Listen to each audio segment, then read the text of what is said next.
Hello and welcome again to the Stronger Than My Excuses panel show. This is another one of our series in the Future of Business Summit, Life on Mars. Today's topic is Speak Up, Scale Up, Business Growth Beyond 2030. I'm Brendan Rogers, your host and the founder of the Culture of Things podcast. It's a leadership and team performance consultancy and also a YouTube channel. We are coming to you today from Red Tree Theatre in Tuggerah, fantastic, beautiful venue. I'd like to acknowledge our First Nations people, the Darkinjung people. We appreciate this and respect them and their elders past, present and emerging. We have a fantastic panel lined up today, 3 panellists, and I'd like to introduce them now. First of all, to my left, we've got Reda Haddadeh. Welcome, Reda. Thank you. The lovely lady in the middle, Jenny McNamara. Jennifer is the CEO and Director of Clinical Services at Tuggerah Lakes Private Hospital. Welcome, Jennifer. And the fine young chap on the other end is Simon Gould, who's the Director and Digital Strategist of Orbit Marketing. And my apologies, Reda's title, he is the Managing Director of Corpstrategy Consulting. Okay. Thank you. So these shows are created to help people build confidence and take action. It's not to make excuses. We are on YouTube, so please, if you like what you see, hit that like button, hit that subscribe button, hit that reminder, and you'll see more of the Stronger Than My Excuses shows. I want to thank all of our sponsors. Their logos will appear on the screen below. Let's get into our conversation today.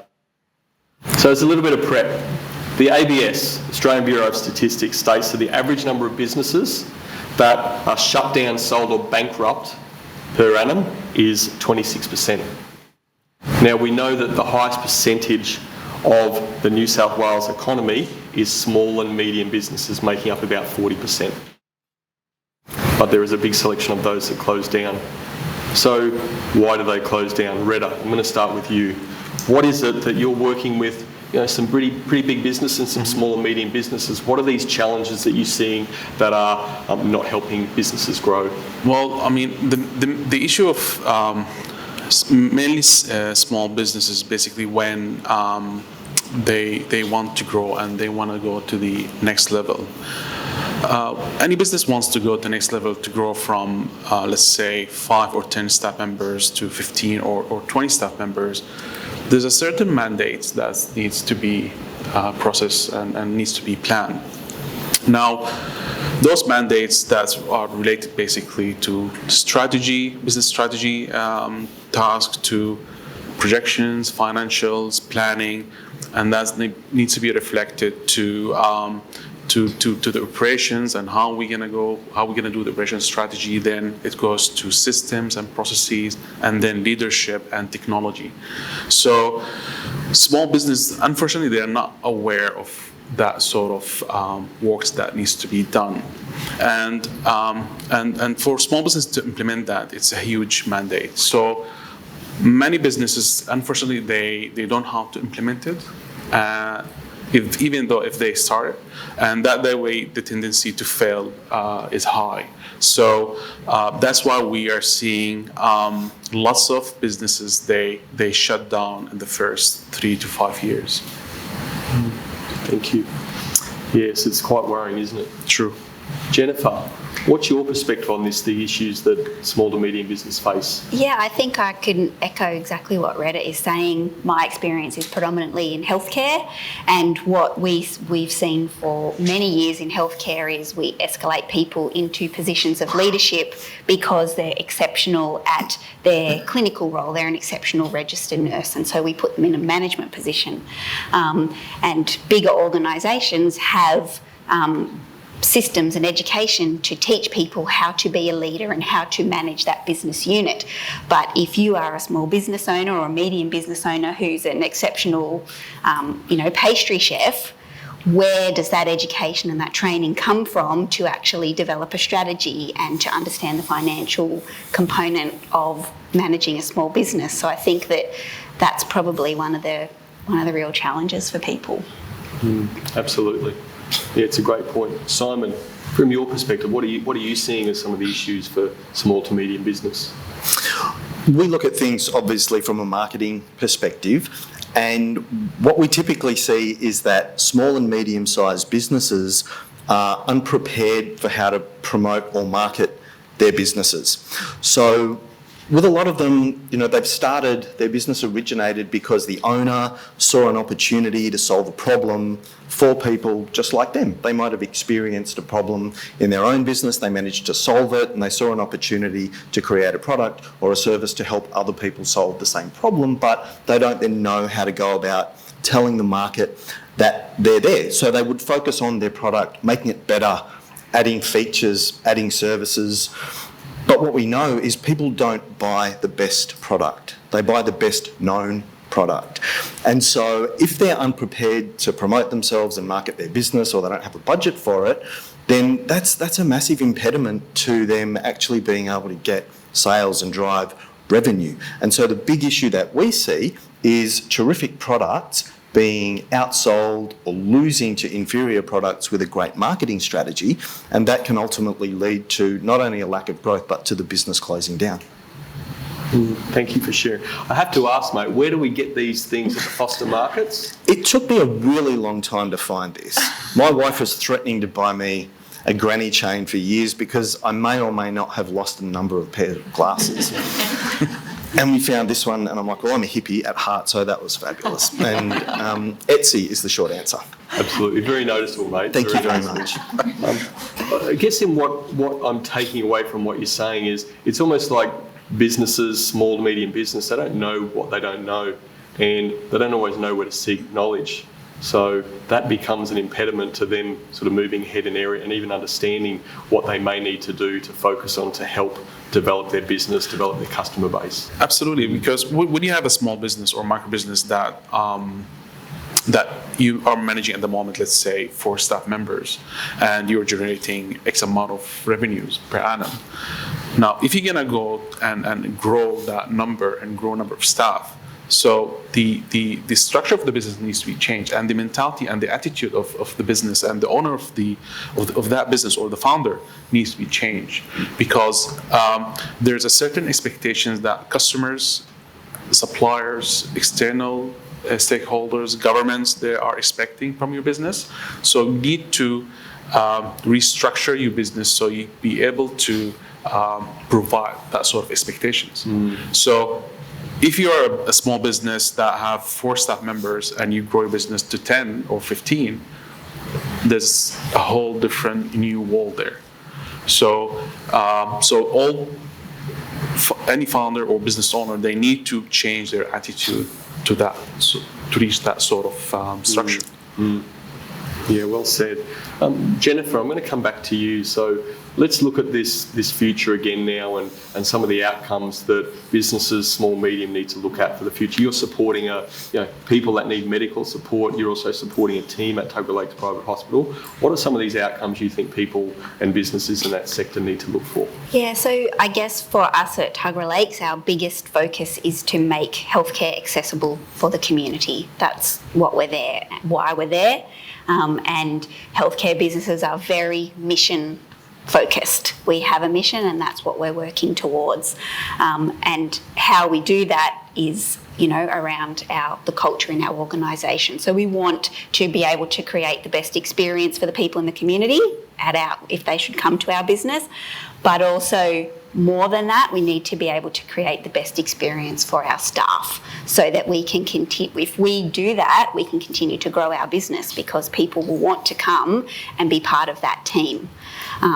So that's essentially what we're looking to do as part of our business. And that sort of extends to how do we engage with our community. So what other community organisations do we work with? We're very focused on supporting other local businesses. So because we as a business are part of a bigger organisation, we need to take advantage of that and work with smaller businesses so that we can support them, so that bigger businesses are supporting smaller businesses within the community to reach that ultimate goal of providing a service for the community, which we're part of. Absolutely, a very important part of the community.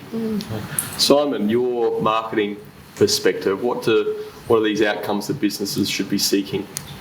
What we're seeing at the moment is businesses really looking for a way to maximise the reach and the return on their social media profiles, particularly their online presence generally, but particularly their social media profiles. And the reality is that there's an abundance of opportunities for businesses to do that right now. But the big one that we're seeing is the opportunity for businesses to really start building an engaged and a loyal community around their brand based on their brand values. So they can create a point of difference based on what it is they actually stand for, why they're doing the things that they're doing more so than just their product.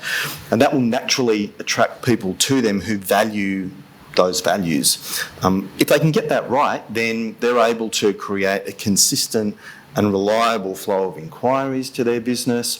Not only that, they're able to genuinely grow revenues, grow profits and scale their business because that engaged community, the people who value what they do for why they do it, are less focused on price and more focused on being part of that tribe.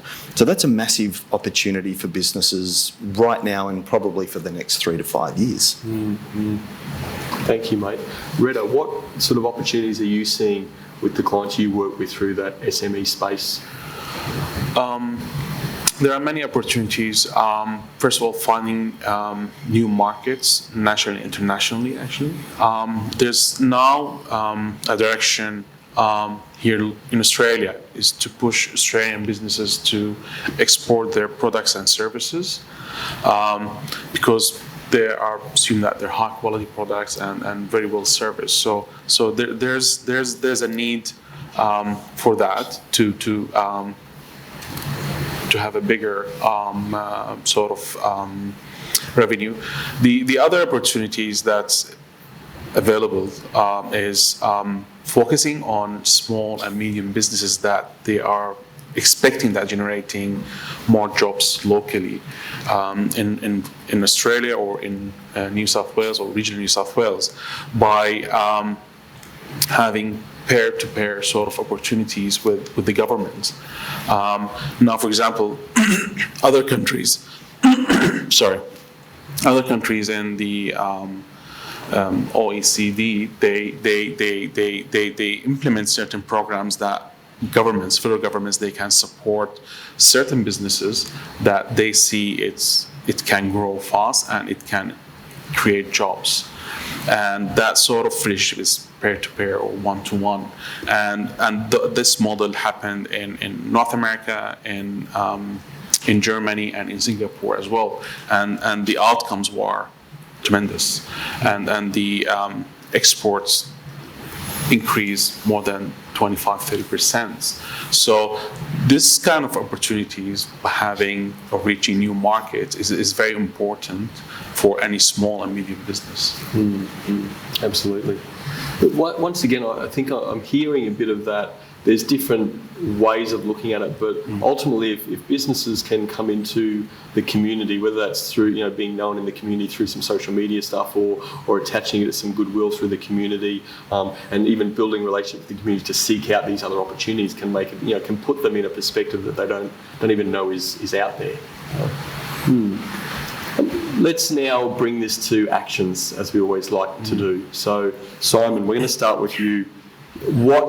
From your lens, from your perspective, what action can these small to medium businesses take for growth?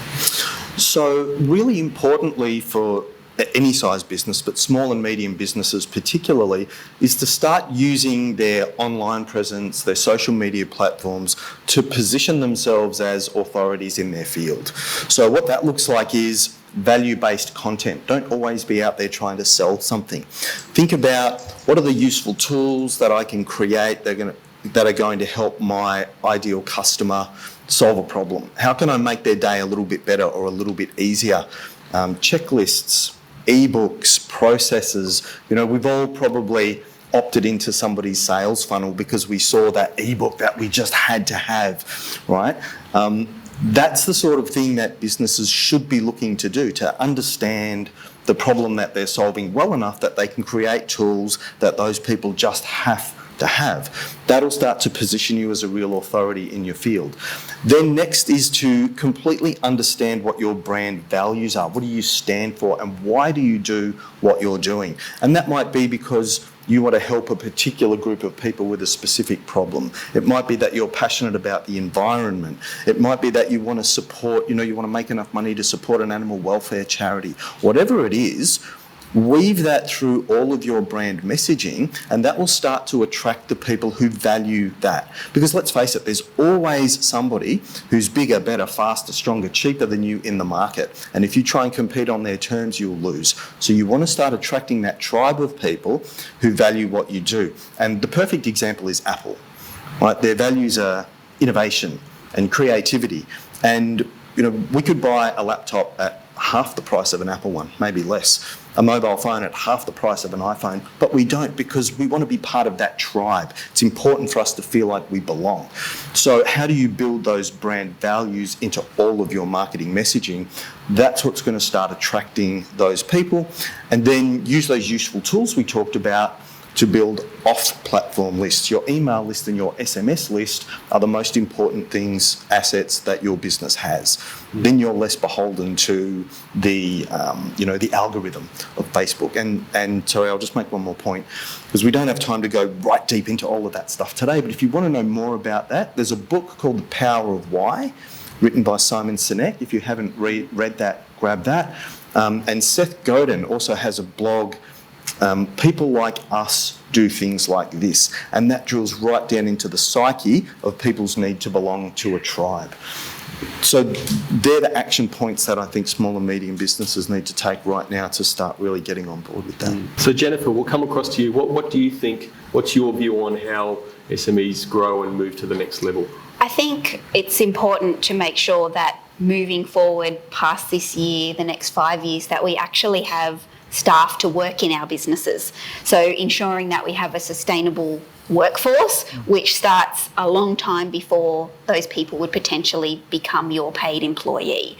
So working with the community to engage people in whatever it is your business requires. So for me, it's healthcare professionals, and engaging people, kids at school, in potential careers and working with them and letting them come and see what that's all about, so that in 5 years, I've got people to employ in my business. In 20 years, I've got someone to look after me when I'm in hospital. So it's about that workforce sustainability for me. And I would presume that would go across to any small business. You need people to work in your business. It's a great point, major challenge at the moment. Reda, what's your view on the world? Well, I'm going to add to Jennifer. I mean, she mentioned a solid point, talent, maintaining talent that can help you and support your business to grow. That's very, very important for any small and medium business. Finding new markets, that point that we already discussed it. The third point that I really stress on, and it's really priority, is what the first panel discussion was basically digital transformation. But we'll take it from an internal point of view, not the external point of view. I'm not talking about cybersecurity or iCloud. That's very important. But what I'm talking about is how to transform your business internally to be more digital. Small or medium business having only a basic digital or online presence is not enough, because you need to, as a business owner or as a founder, you need to have the mentality of how I can use technology and take advantage of that as much as possible. Because we're not talking about only having a website. All right, having a website, you have a CRM system that can take to the accounting system. Okay, accounting system that talk to the HR system. Okay, so you have now multiple platform systems that they are talking to each other using AI. So any business, small and medium, is able to implement that. Why? Because it's more efficient and cost effective. Now, any small or medium business that see them in the coming 5 years, you will see that the bottom part of their income statement, for example, financials, it will be less cost in terms of people because they're using digital, and that's the future. Yeah, again, really varied points and valid points. I think probably what I would say to sum that up is that if, as business owners and business leaders, we get clear on the problem we're trying to solve, when we're clear on that, then we can seek out, if it's marketing and that view and taking some risk away from the major platforms. If it's a people risk we're trying to manage, and that's a people situation. If it's some other growth issue around, strategic markets or whatever, then get clear on the problem, and then you can seek out the right people. If you're not clear on the problem, then it's very difficult to find out and seek the right solution. Correct. Yeah, definitely. Let's get to our final word, and we have one word. So in these actions that we've suggested, Jennifer, how about I start with ladies first? What's that one word that sums it up for you that these small SMEs can take action? I think understand. Like it. Understand the market, understand your people, Jennifer, understand you your had problem. one word. Well, What I'm did a you woman, not right? understand about one word? Is that a female thing? Yeah, pretty much. Simon, one word. Communities.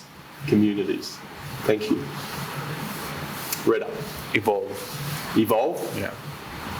Great. Again, so much to think about in those three words. Once again, guys, I want to say thank you very much for sharing your insights and your valuable contributions to the panel discussion today.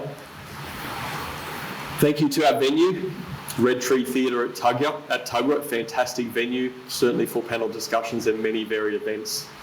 Again, you can watch more Stronger Than My Excuses shows on YouTube. Again, hit that like button, hit the subscribe button, hit the notification bell, and you'll hear a lot more valuable content, a lot more valuable insight from our business and panel experts. Once again, I'd like to thank our guests, Reda Haddadeh, the Managing Director of Corpstrategy Consulting, Jennifer McNamara, CEO and Director of Clinical Services at Tuggerah Lakes Private Hospital, and Simon Gould, Director and Digital Strategist at Orbit Marketing. I've been your host, Brendan Rogers. Thank you very much for watching another Stronger Than My Excuses panel show. Look forward to seeing you next time. Bye-bye.